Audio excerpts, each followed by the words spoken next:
السلام عليكم ورحمة الله وبركاته. اخباركم ايه؟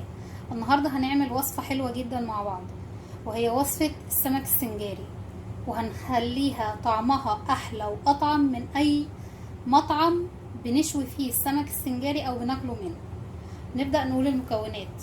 معانا عدد 2 سمكة هامور مفتوح، انا فتحهم من البطن، او مش انا اللي فتحاهم، الراجل اللي بينضف فتحهم لي من البطن. تمام. هو المفروض السنجاري بنفتحه من الظهر. دول وزنهم 1.5 كيلو. ومعانا كرفس وفص ثوم، شطة، كزبرة، كمون، ملح، ومعانا طماطم وجزر وفلفل. تمام. ونبدأ مع بعض. هنا انا هبدأ اعمل تتبيلة السمك. بنزل فص الثوم والكرفس مع بعضه في المكان اللي انا هدق فيه او هخلط فيه الخلطة بتاعتي. تمام. ببدأ يعني ادق الحاجة دي، الكرفس وفص الثوم، لحد ما اوصلهم ناعمين جدا مع بعض ومختلطين تماما. دقيتهم مع بعض.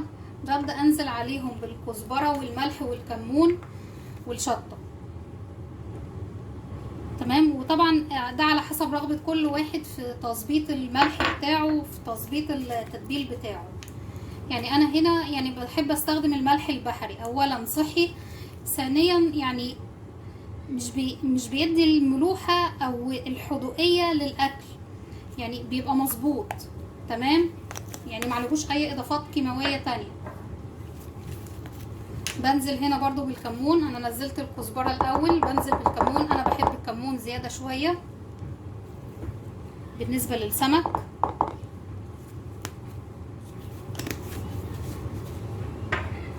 بنزل بعد كده بالشطة.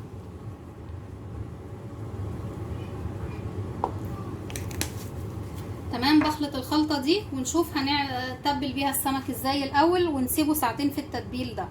باجي هنا اجيب السمك بتاعي واخد من الخلطة بتاعتي بعد ما قلبتها كويس زي ما خلطناها وشفتوها، واحاول احط على كل جزء في السمك بتاعي من عند البطن من جوه الاول، وبعدين ببدأ احط من عند الاطراف زي ما احنا شايفين كده، بحيث ان انا ادي التتبيل للسمكة كلها، وافرد التتبيلة. مش بحطها واسيبها ايه مش مفرودة تقوم تكلكع، لا، بفردها طول ما انا بتبل بفرد.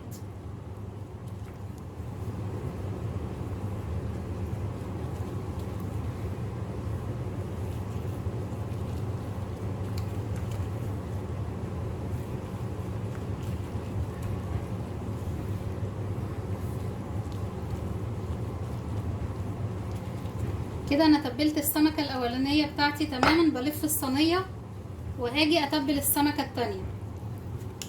ممكن اقفل السمكة دلوقتي لاني مش محتاجة اكتر من كده فيها، لاني انا هسيب السمك بتاعي ساعتين في التتبيل عشان يشرب من التتبيلة بتاعته ويبقى يديني الطعم الجميل. انا مش مستعجلة عليه، انا بعمل الحاجة لنفسي مش لحد تاني. فكل ما هستعجل كل ما الحاجة بتاعتي تطلع مش طعمها حلو وتطلع مش مظبوطة. تمام. وبرضو بتبل السمكة التانية اهوت معاكم، وقربت اخلصها.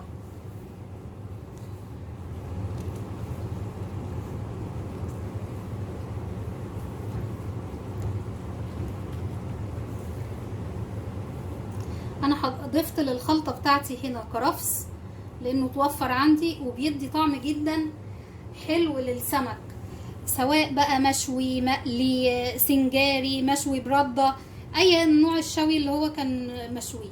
كده انا خلاص تبلت السمكتين. بقفلهم واحطهم في التلاجة، وبعد ساعتين بطلعهم ونشوف هنعمل ايه فيهم.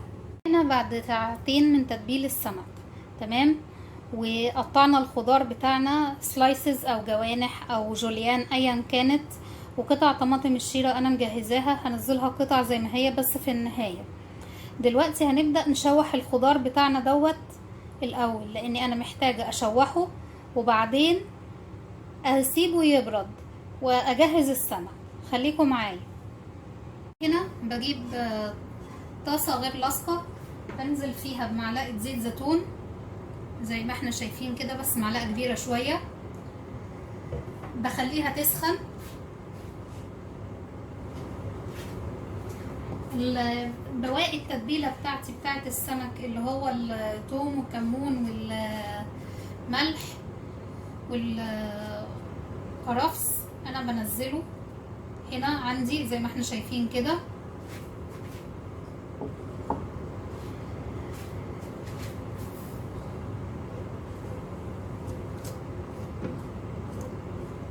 انا مش عايزاها ان هي تتحول تقليه لمجرد ان هو الزيت بيبدا يدفى وسمعت صوت التكتكه بتاعتها. ببدا انزل بالبصل والجزر الاول، لاني انا عندي هنا يعني البصل بياخد شويه في التشويح هو والجزر، فبنزل بيهم اول حاجه، غير الطماطم والفلفل. الطماطم والفلفل سهل قوي نزولهم او تشويحهم. تمام، بقلب فيهم زي ما احنا شايفين كده شويه،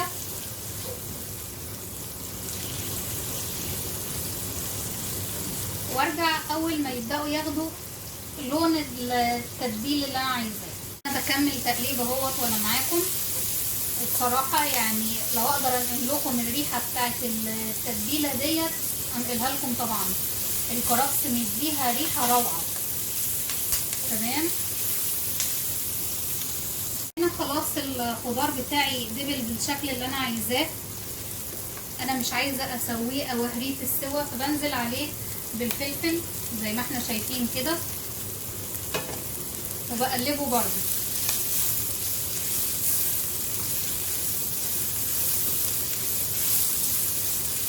انا عايزه اتبل الفلفل برضه واحافظ على الكلر بتاعه، مش عايزه اغير اللون بتاعه يبقى اخضر القاتم او الغامق.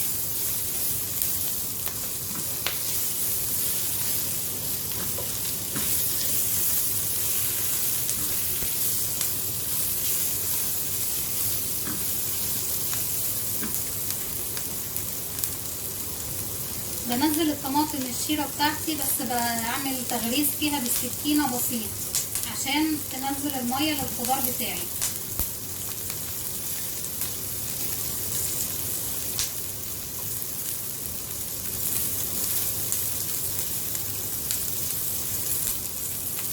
بنزل على الخضار بتاعي اللي هو المتبل ده بنقطة خل تفاح بسيطة، يديني طعم حلو جدا، واقلبه. وانا مش عايزه اتبله اكتر من كده او ان هو ياخد لون اكتر من كده. كده كويس جدا، وبطفي عليه وبغطيه واسيبه يبرد ونيجي نعمل السمك مع بعض. باجي هنا اجيب صينيه غير لاصقه معايا وبنزل فيها بمعلقه زيت كبيره واوزع معلقه الزيت ديت عليها عشان هعمل صدمه للسمك بتاعي الاول، وش وظهر هنا. تمام، زي ما احنا شايفين كده انا بوزع الزيت، والزيت يا دوب هو دافي مش غالي، ما بسيبوش يغلي. هو طبعا يعني انا عندي من كتر ما بستخدم الطاسه هي حصل فيها عوجاج، بس مش مشكله، مش هتعمل ازمه معايا العوجاج ده. بجيب السمك بتاعي وافتحه وانزل بيه بظهره ووشه. انا هنزل بالظهر الاول ولا انزل بالوش؟ انا اختار انزل بالوش الاول مش بالظهر. بفتح السمك بتاعي واضغط عليه زي ما احنا شايفين كده بالظبط.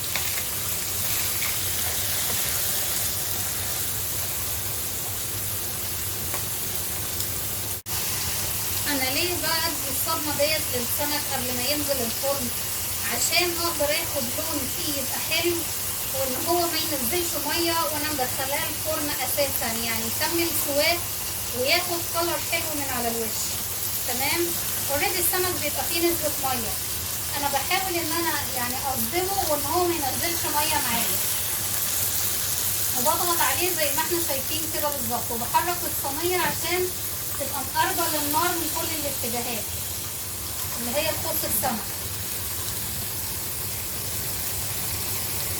اوريدي انا خلاص مش عايزه ان انا اخليه يتحمر او يتشوح على النار، انا لمجرد ان انا بديله صدمه بس. فهبدا اقلبه واحده واحده عشان احطه على الوجه التاني وياخد برضه صدمه بسيطه.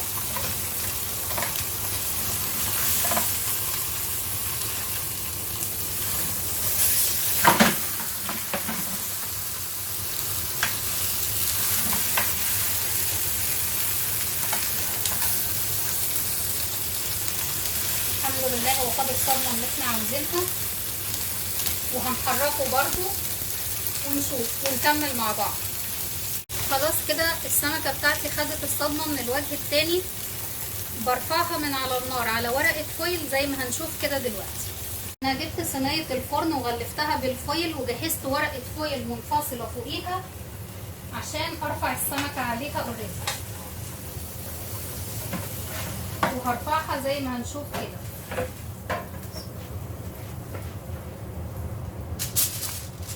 ونزلت السمكه اوريدي عليها. ابدا الف الفويل بتاعي حوالين السمكه بحيث ان هو يعمل زي الطبق وياخد شكل السمكه بالظبط من كل جنب. تمام زي ما انتم شايفيني كده بعمل.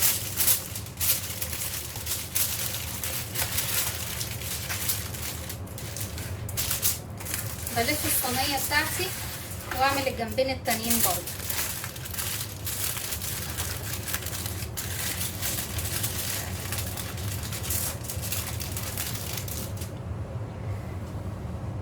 هنا معاكم بعد ما طلعت السمكه التانيه برضو من الصدمه، وحطيتهم ولفيت عليهم الورق الفويل زي الطبق كانهم طبق حواليه. بنزل بالخضار بتاعي اللي هو انا شوحته فوقيهم،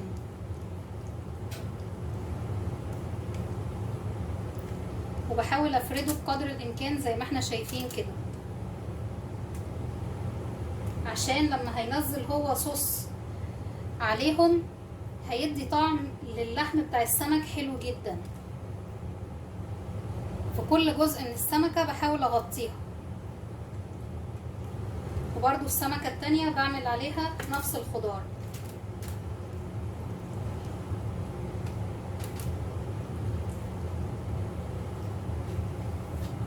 انا غطيت السمك كله زي ما احنا شايفين كده بالظبط بالخضار تماما، ونزلت الصوص عليه اللي هو كان مع الخضار عشان يتشرب منه اللحم.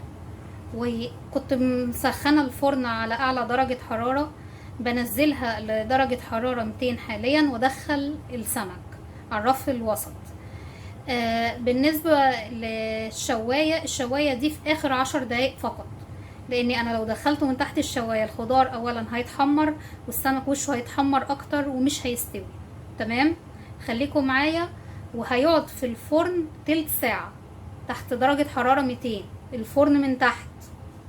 هنا نعمل رز السمك على ما السمك يستوي في الفرن. المكونات بتاعته معايا رز مصري مغسول، وبصلاية متقطعة صغير جدا يعني في حلة، وزيت وكمون وملح.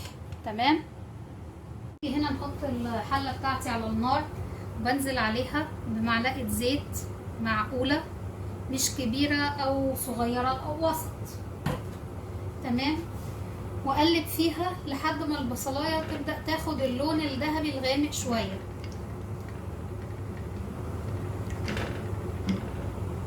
البصلة خدت اللون اللي انا محتاجاه، بنزل عليها الرز زي ما احنا شايفين كده، وبنزل عليها بالملح والكمون.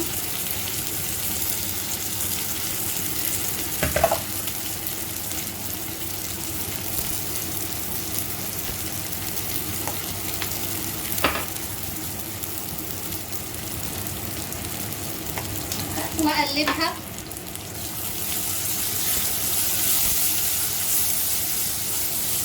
وبكون غالية مية في الكتل، بنزل عليها اسقيها.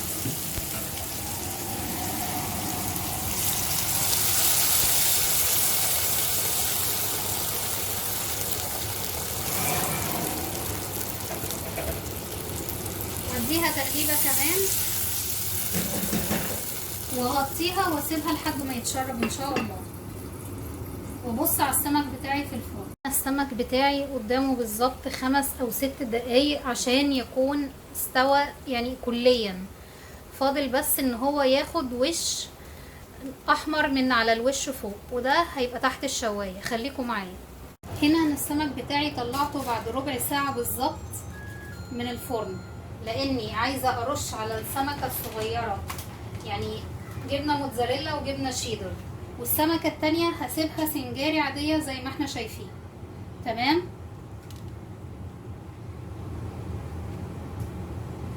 الجبنه ديت اختياري، انا بحبها عليها جبنه موتزاريلا وجبنه تشيدر.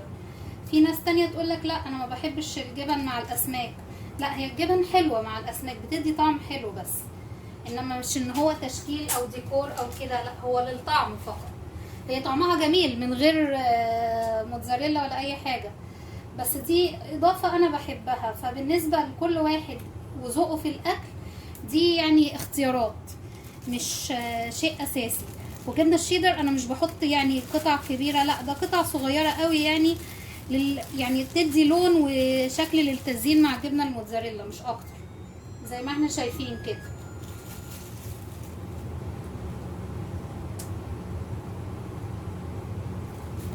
تمام. وهدخلها الفرن تاني الكلي لمدة 5 دقايق، الجبنة هتفك وتسيح، وبعدين اشغل عليهم الشواية لمدة 10 دقايق. خليكم معايا. انا الرز بتاعي استوى تماما وبقى زي الفل زي ما احنا شايفين كده. بطفي عليه ونشوفه في التقديم ان شاء الله. ده شكل السمك بالظبط زي ما احنا شايفينه. دي السمكة اللي اتحط عليها الجبنة الشيدر والجبنة الموتزاريلا، والسمكة التانية اللي هي انا سبتها سنجاري عادية زي ما بتتقدم في المطاعم بالظبط. خليكم معانا للتقديم. ده الشكل النهائي للتقديم معانا، السمك والرز وعصاير. وارجو ان اكون افدتكم واكون عند حسن ظنكم، ومننساش نضغط لايك وشير وسبسكرايب للقناة ونفعل زر الجرس ليصلكم كل ما هو جديد عندنا. شكرا.